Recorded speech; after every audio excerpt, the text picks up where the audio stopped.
one is outbreak.my. It's from Malaysia. Developed by Malaysian. The same process of reporting number of cases per day.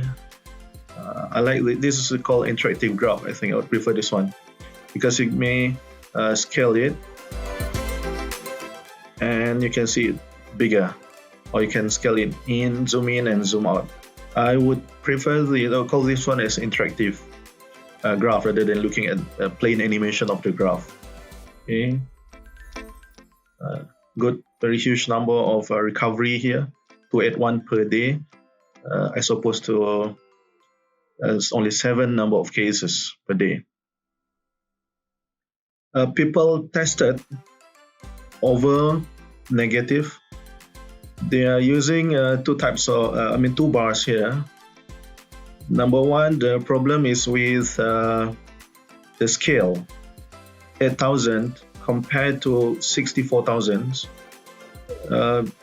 is a bit not proportional. Of course, the cases are not proportion between positive and negative, but I would say this one better if we could replace it using a pie chart. Even the chart would be still small, but bar chart is not really good for comparing two data. These are the case breakdown. All right, number of confirmed cases. Same thing, you can interact with the graph. So this is a really good way to visualize the data. By states, not only giving us the statistic, the number, but also this is also the graph. Okay, I would love this one if they have a better labeling system. Okay, by states and sort by states, KL, Selangor, Negeri Sembilan.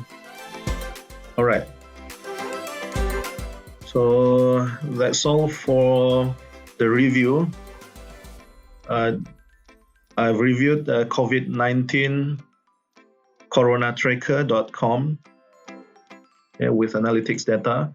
Of course, for visualization, we are not only looking at how to visualize the data, but also how the analytics from the data could help us in understanding the symptom or the outbreak better, and to see not only by figure but also by what we could learn from the figure. And I've also reviewed outbreak.my, maybe very quickly, for the official website from the Ministry of Education. I'm from the education line. Ministry of Health, Malaysia. Plain data here. This is also a plain statistic. I think it is in G file. G file means it's a static JPEG format. It's a static, so they draw it nicely and export it here. Okay. Maybe let's look at the infographic.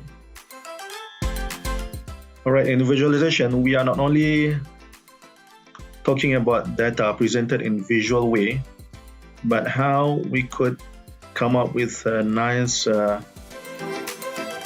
infographic. Let's take a look. This is from the official website of Ministry of Health. Right, it's a bit slow. Okay.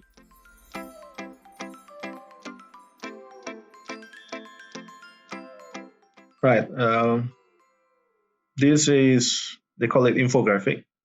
For me, it's some sorts of plain posters with, of course, the title. Good way to highlight the text with red color as opposed to black, and a bold version of it. But if you want to say it is a pure infographic, the statistic is not there, and even I would say it's a plain poster, not really an infographic with statistic presented in a graphical way. Okay, never mind. So number 2, okay, this is data from Department of Statistics in Malaysia, the OSM. They have the overview of the data. This is the normal way to report the data by using color. Again, I would see that green means recovered, they are happy, green, happiness. red, death, danger. So they're using red color for the death. And in treatment means yellow, they're using yellow. Right. Cumulative cases by state, a bit, if you are talking about visualization, we need to see it clearly.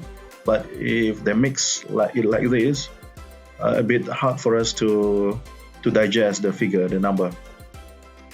And I would prefer this way of plain way of reporting cases by states. There's the data, the figure is here, but with a bar. A bar is related to the size of the figure, confirmed figure here. Again, talking about map visualization. Okay, I may click it, I may zoom in and see this is Negeri Sembilan, Putrajaya, KL, etc. Okay, proportion of death by danger. This is what I mentioned just now. Use the usage of pie chart. You may use a plain pie chart without circle inside. You may use this way. You even can label it male, female. Not enough. If you want to have an interactive figure, you can label it again here with 92 cases for male. You may put your mouse here, hover, and click it. Affected states, nothing special here.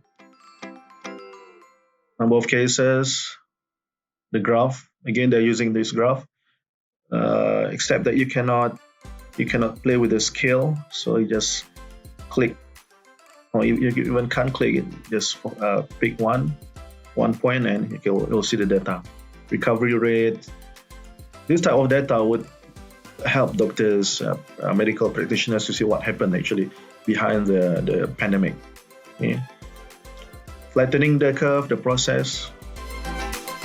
We want to see how the curve become lower and lower. Usage of bubble chart to represent the data. Not maybe they have this different way. They decide not to use the map, the physical map, GIS map, never mind. But this is one way. This is what I mentioned just now, usage of maps for the distribution and active cases in Sabah and Sarawak. Okay, all right, that's all. I've reviewed 4 websites or 4